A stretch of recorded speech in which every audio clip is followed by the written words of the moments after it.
ಸಂದೀಪ್ ರಾಥೋಡ್ 23 ಪ್ರಾಯ ತನ್ನ ಪ್ರೇಮಿ ಅಂಜನಾ ವಸಿಷ್ಠನ್ ಕೊಲೆ ಮಲ್ದಿನ ಕಾರಣಗೂ ಮಂಗಳೂರು ಜಿಲ್ಲಾ ಮುಖ್ಯಸ್ಥೆ ಬೊಕ್ಕ ಸೆಷನ್ ಕೋರ್ಟ್ ಜೀವಾವಧಿ ಶಿಕ್ಷೆ ಘೋಷಣೆ ಮಲ್ತಿದುಂಡು. ಅಕ್ಲು 2 ಜನತ್ತ ಪರಿಚಯ 2017 ಫೇಸ್ಬುಕ್ಡ್ ಆಂಡ್ ಅಕ್ಲು ಮದ್ಮೆ ಆವಡಿಂದಲ ಯೋಜನೆ ಮಲ್ದಿತ್ತೆರ್ ಆಂಡ ಅಂಜನನ ಕುಟುಂಬದಕ್ಲು ಅಲಿನ ಮದ್ಮೆ ಬೇತೆವರಿಯನೊಟ್ಟುಗು ಏರ್ಪಾಡು ಮಲ್ದೆರು. ಆಲಿ ರಾಥೋಡುಗು ಈ ವಿಷಯ ತೆರಿಪಾದು ಎಂಕ್ ಇಲ್ಲಡು ಬೇತೆ ಆಣನು ತೂದು ಮದ್ಮೆ ಮಲ್ತೊಂದುಲ್ಲೆರು. ಎಂಕ್ ಅಕ್ಲಿಗು ನೋ ಪನರೆ ಆಪುಜಿ so we should move on ಪಂಡೆರು.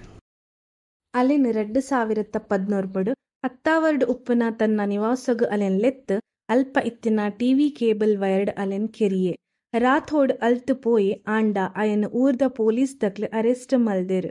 100 ಜಾಸ್ತಿ ಸಾಕ್ಷಿಲೊನ್ ತೂದು ನ್ಯಾಯಮೂರ್ತಿ ರವೀಂದ್ರ ಎಂ ಜೋಶಿ ಅಯನ್ ಅಪರಾಧಿ ಪರಿಗಣಿಸಾದು ಜೀವಾವಧಿ ಶಿಕ್ಷೆ ಘೋಷಣೆ ಮಲ್ತಿದೆರು.